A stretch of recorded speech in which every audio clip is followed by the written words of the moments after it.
Hello, everybody, and welcome to Diabetes Connections in the News. I'm Stacey Sims, and these are the top diabetes stories and headlines of the past 7 days. I'm on the road, so apologies if the audio and video are a little bit off, but I think we're good enough.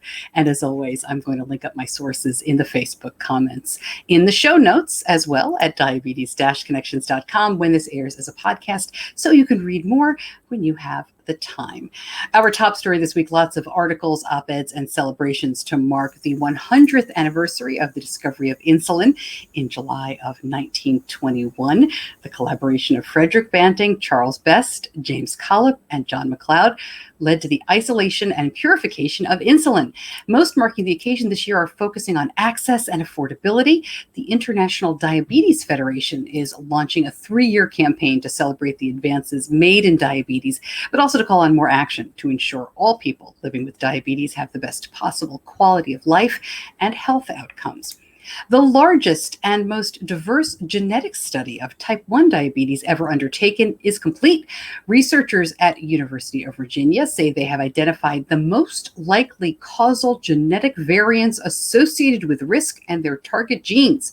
They hope the results will help lead to better medical and drug treatment or possible prevention and genetic treatments. This study looked at more than 60,000 people and identified 78 regions on our chromosomes where genes are located that influence our risk for type 1 diabetes. Of these, 36 regions were previously unknown. A new partnership announced between Lifescan, the glucose monitoring company, and Nume, a digital health platform focused on behavior change. Lifescan will be the first digital health diabetes management company to partner with Nume's diabetes support program. The goal is to bring personalized health insights to better address eating habits and weight management. The new fully integrated one-touch solutions program will be available first to consumers in the U.S. starting this fall. AstraZeneca gets approval for its once-weekly diabetes medication Bydureon in kids as young as 10. The injectable is used for people with type 2. The approval comes a month after a study showed the drug significantly reduced blood glucose levels in teens.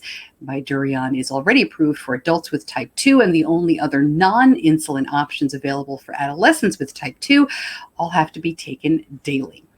Rice University bioengineers are using 3D printing and smart biomaterials to create an insulin-producing implant. This is a 3-year project supported by a grant from JDRF. The researchers will use insulin-producing beta cells made from human stem cells to create an implant that senses and regulates blood glucose levels by responding with the correct amount of insulin at a given time.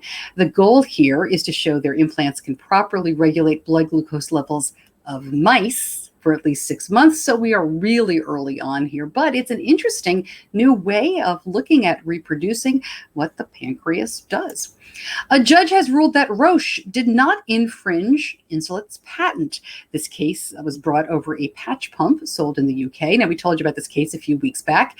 Insulet claimed because of its Omnipod patent, Roche didn't have the right to sell its AccuCheck Solo.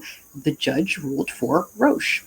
An Olympic hopeful with type 1 is sitting out the Tokyo Games due to an injury, but she's also inspiring others and starting a new nonprofit to help other people with diabetes. Long jumper Kate Hall-Harnden was on track for the 2020 Olympics, but she was injured this past January. She was diagnosed at age 10, and she and her husband have now formed the DiaStrong Foundation, which aims to give financial assistance to people with diabetes who want to improve in their sport and diabetes management.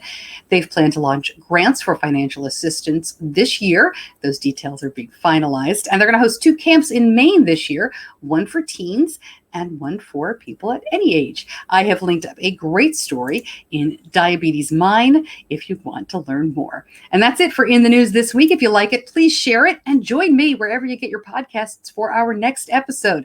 Coming up on Tuesday, I'm talking to Omnipod. We're going to get an update on the Omnipod 5 with Horizon system. You all had a lot of questions. And this week's interview, the one that is out right now, is with gold medal Olympian Gary Hall Jr. When he was diagnosed in 1999, he was told to give up swimming. Well, he didn't, and he talks about why and how he overcame what was conventional wisdom for athletes at that time. Thank you so much for joining me, everybody, and I'll see you again soon.